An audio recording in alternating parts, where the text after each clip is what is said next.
Well, Jim, another story that emerged coming out of the MJF the MJF interview with Ariel Helwani was reportedly Tony Khan got really upset about it. And I saw one article that had a heated discussion with MJF. I saw another one that said a yelling match with MJF. Apparently, the reason Tony Khan was upset about the interview is because it wasn't cleared by AEW's PR team. Oh, come on. It was booked independent of them. It's not about the content of the interview, but it's about how it was booked. Oh, come on. Yeah, I'm on Meet the Press on NBC television to fucking publicize our company. Oh, gosh, you shouldn't have done that. You shouldn't be on network TV giving us publicity. We booked you over here at a quilting bee at the rest home. Bullshit. I told you he was going to piss the marks off. Well, guess who the biggest mark was that got pissed? Either Tony Khan or Tony Khan is indignant on behalf of the other marks in his locker room that got pissed. How could he be saying those things? How could he be talking like that? It's bad for the company, Tony.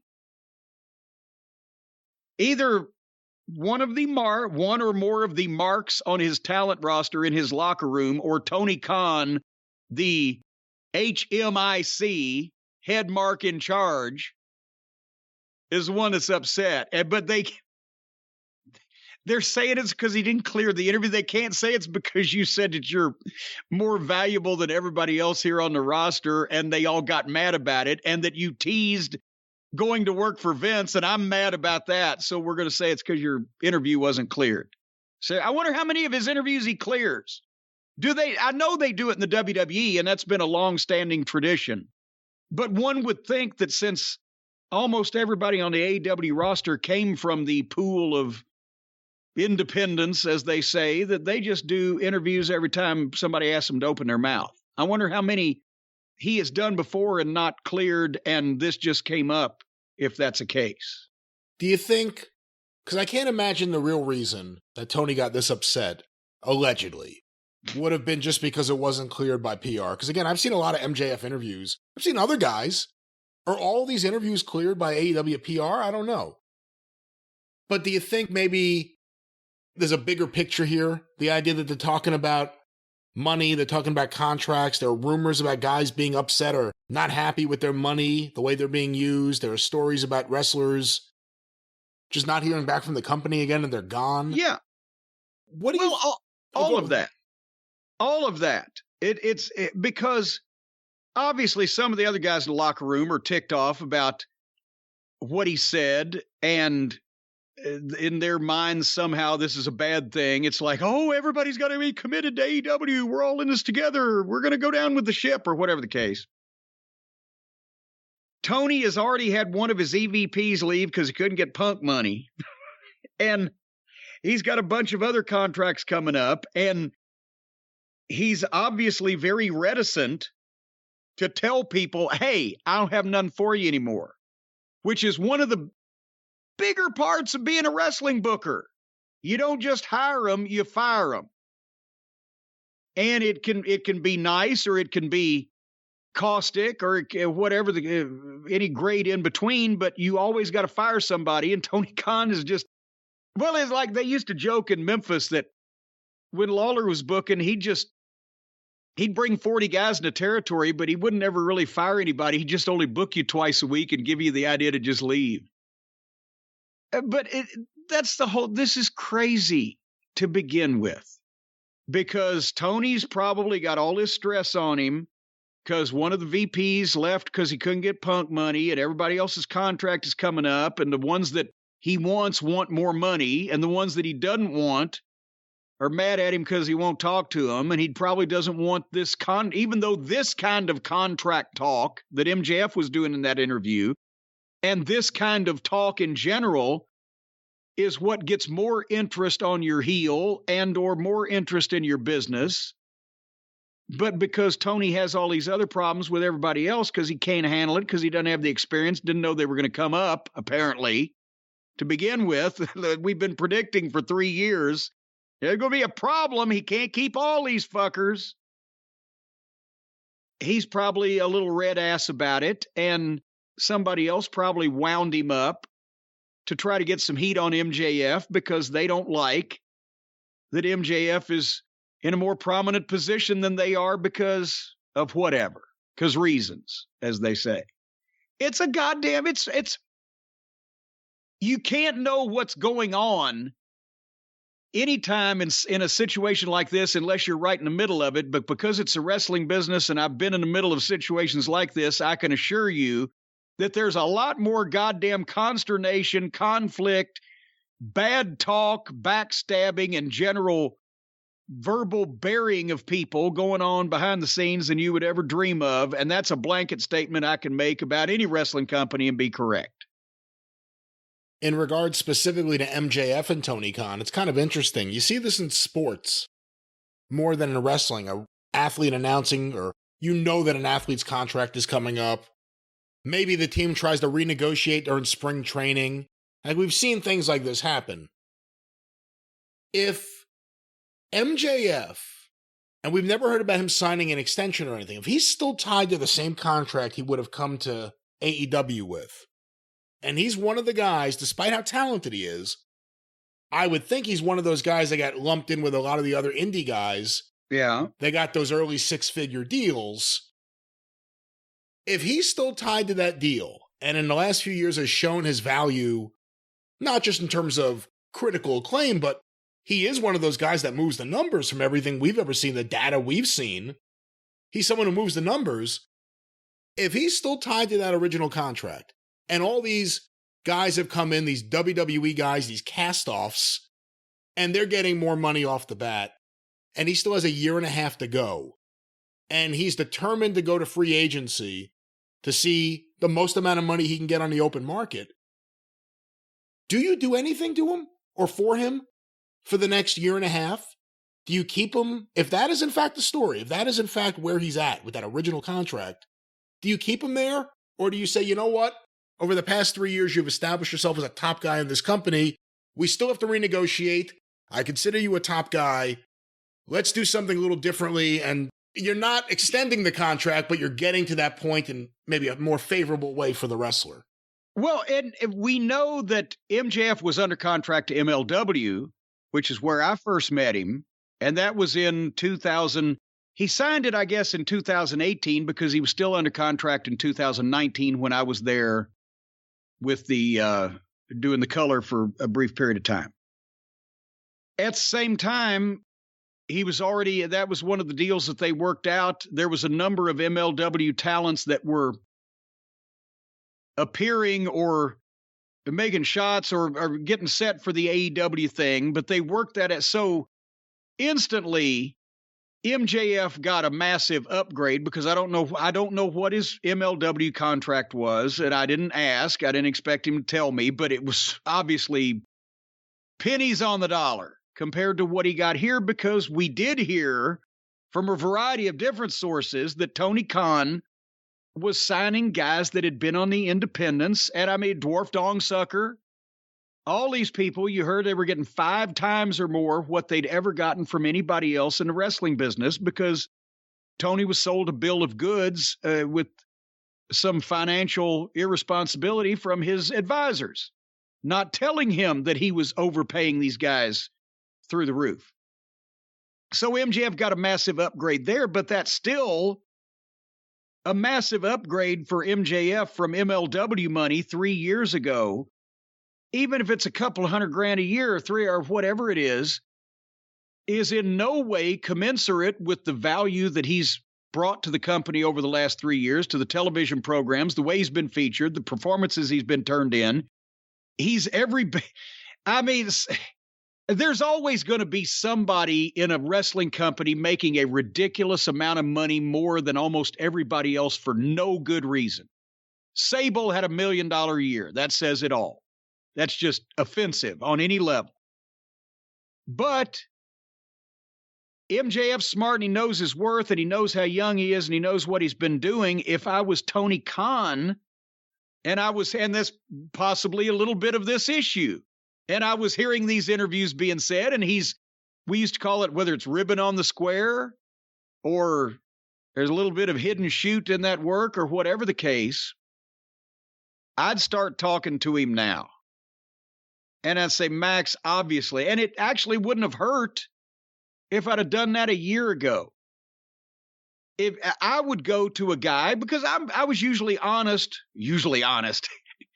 I was usually honest with guys that I really wanted to keep, and I wouldn't lie to them, but I would be more honest than I would to just anybody and saying, look, I know so-and-so's making X dollars. That was a deal I didn't make as before I got here, or I've got buyer's remorse and we're going to fix it, or whatever. But you start sitting down with a guy and saying, look, I know on your deal, you're surpassing your deal. I'm going to bonus you here.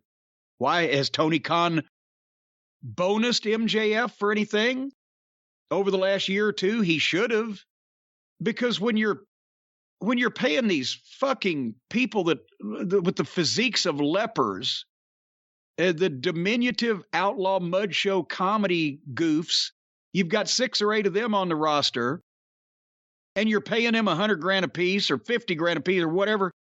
Any smart guy on the roster can say, well, there's $500,000 he's just wadding up and throwing out the window just to have somebody he gets a kick out of for some reason on a show. It matters not to anybody. So he could be paying me a lot more money because I'm pulling some fucking weight. That's the feelings that start cropping up when the wrestlers know that there's, if not unlimited, there's plenty of money at the top. When it was a territory, it was Continental Wrestling, well, you know you're going to get what you get and you're going to like it or you're going to leave. But there's more to be gotten here. So if I was Tony, I would have already bonused MJF for a few of these pay-per-views. I would have already been talking to him about, hey, let's tear this thing up and redo it. You're a valuable guy, and we want to keep you around here. I mean, Jim Ross did that a number of times. Yeah, that was what I was going to ask you. Does that happen a lot in wrestling? Because like in the music industry, over at Epic Records, Pearl Jam had a pretty shitty deal. I mean, most bands do. But after that first record took off after a while, they renegotiated, ripped up their deal, and for the rest of their career, had a sweetheart deal for them. In baseball, it's happened where a contract is ripped up or extended with more money thrown for the time that was still under contract. Players can now opt out and renegotiate. Was that something that's happened in wrestling, or is that something that happens in wrestling? Yes. Jim Ross has done it on more than one occasion when something happened that was unforeseen, when somebody got over and was still on an old deal. And because here's the way Vince McMahon thinks about it. And I don't know what they're doing these days, because even the underneath guys have pretty fucking healthy fucking deals, right? But there was some cases back in the Attitude Era when you had a guy that was, came in on a, $75,000 deal, and suddenly, the ringmaster was only, 6 months removed from Stone Cold Steve Austin. The Rock, probably, they didn't back the Brinks truck up to get The Rock because he had, I believe, as we've mentioned, $7 in his fucking pocket. But 18 months after The Rock debuted at Survivor Series 96, I don't think he was working on the same contract. If Vince McMahon, if he knows that a guy has suddenly overachieved and is hot and is on a bad deal, he may look at it like, oh, wow, I'm really getting a value out of this guy. But he's not that stupid. He also would look at it like, or Jim Ross or somebody would bring to his attention, we're fucking so-and-so up the ass because he's still on this. So they'd get him in and say, okay, things have changed. And they would try to get something that was still beneficial to the company, or not burdensome or onerous on the company, but more beneficial to the talent, and also so that he would stay in a better frame of mind about the company. Do you keep a guy working on $75,000 a year when he's in the main events just because he's signed and you can? Or is it the last year that he's drawing an immense amount of money and being featured and still getting paid like a field hand? Does he gradually harbor so much resentment toward that situation that he's either going to be a complete prick when it comes time to renegotiate, or just say, fuck you, I'm gone now that I'm a star? So you try to preemptively strike with the guy by saying, look, let's do this and let's give you a better deal and let's, give you more money commensurate with your position, because now you're still trying to tie him up for longer. And at this point, MJF may say, well, we'll just see what happens. Or Tony can make the big fucking offer, but then he's going to have a problem with the rest of his egotistical fucking locker room, who all thinks, some with justification, some with absolutely none, that they should be the highest paid guy in the company, which is why that Bischoff had to keep raising Hall and Nash in WCW every time he'd get another high-priced star, because they had a favored nations clause and had to be the highest paid guys in the company or equal to. So, I mean, I've said before, been saying for 25 years, the guaranteed contracts past a guaranteed minimum and the opportunity to make more than that is the biggest thing. One of the biggest things that led to the downfall of wrestling, because then nobody has to worry about actually going out and drawing any money, selling any tickets, or getting any ratings. They just have to worry about their check. But since it is what it is, that's what we're working with. And I would not let a guy as talented and as young and as valuable as MJF languish on an underneath contract while he's one of the shining points of the company. I would start preemptively trying to say, Max, let's work something out. You've always got a home here. And you know what? If Chris Jericho's 52 years old and he don't like the money I'm paying MJF, maybe Chris Jericho needs to retire.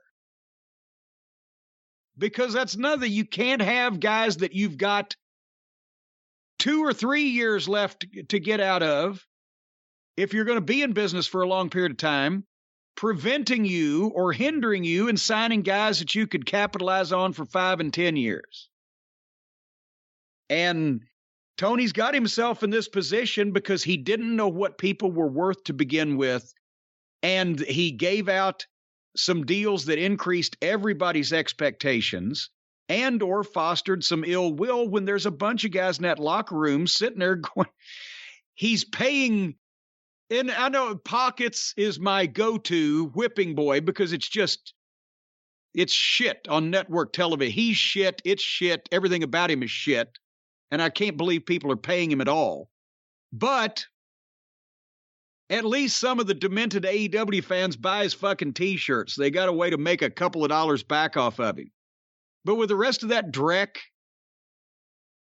that Tony signed straight out of the mud shows, all that's done for him is give him some bad television, and guys that know that they're really actually talented and can make money in the business think they're worth more money than the job guys, obviously. But now they've got job guys, people that don't even have any business in a ring, making 6 figures. So they think they're worth much more. He's got himself into all this. I think he needs to start talking to Maxwell Jacob Friedman tomorrow morning at 9 o'clock, and don't stop talking until he's got him signed to a contract that Max is happy with for the next 7 years or so. Or perhaps January 1st, 2024, Tony Khan loses his Max and has to make a phone call to remember the good times, has to go and get a oil painting done of some of the great moments him and MJF had in their negotiations. And of course, we know a place he can go to get that painting made, Jim. That's exactly right. You can see it now hanging on the wall, a big 3x4 foot job in an ornate frame. And there is Tony Khan with his hand around MJF's shoulder, and they're smiling. And there's our little dog Pockets in the back with his hand in both of their pockets, trying to steal their money. Because that's all he's ever been doing is stealing from AEW when he was on the program. But yes, Tony Khan, you got to go to the folks at paintyourlife.com, because if you're going to lose all your talent that are constantly wanting raises, then you've got to have something to remember them by. And that's what Paint Your Life can give you, folks. Something to remember anything by. Make new memories in a brand new world and then turn them into art that lasts forever, courtesy of Paint Your Life, where you're traveling and taking vacations, having birthdays, anniversaries, weddings. These are great gift ideas. Or you can get a painting of the birthday. or a painting of the anniversary or a painting of the wedding. What about if you got a painting of the people that just got married standing there next to each other looking at their wedding picture? It'd be like one of those Superman Infinity covers where he's in the barber chair getting his hair clipped and he's reading the magazine where he's on the cover in a barber's chair getting his hair clipped, and go on down the line with Paint Your Life. From any photograph, they can create a professional hand-painted portrait or combine pictures of people or places you love into one painting. And you can choose from a team of world-class artists and work with them till the details are perfect. It's a user-friendly platform. And you can receive your portrait in as little as 2 weeks. Think about this. You may have taken 50 years to make these memories, and they can paint you a picture of it and send it to you in as little as 2 weeks. Boy, you went through a lot of trouble for that, didn't you? Anyway, whether it's your children, yourself, your family, a special place, a cherished pet, a lost loved one, even an action shot of you in action, whatever action that might be. Do you want to put this picture in the bedroom, the living room, the repository or suppository or whatever that place is where you go and reflect on life? It makes the perfect gift for anybody. Right now, at paintyourlife.com, there's no risk. If you don't love the final painting, your money is refunded. Of course, if your relatives are all ugly, there's nothing they can really do about that, and there's no ugly refund. But everything else is guaranteed. And right now, for a limited time offer, get 20% off your painting. That's right, 20% off and free shipping if you text the word DRIVE, D-R-I-V-E, to 64,000. That's DRIVE to 64000. DRIVE to 64,000. Once again, 20% off and free shipping and a money-back guarantee, once again, unless your relatives are ugly. And if you take 20% off, you can take 20% of the charge off, or you can tell the folks at Paint Your Life, take 20% off your fat aunt and make her a little thinner. You can apply that 20% in a variety of ways. Message and data rates may apply. Terms apply. Available at paintyourlife.com/terms.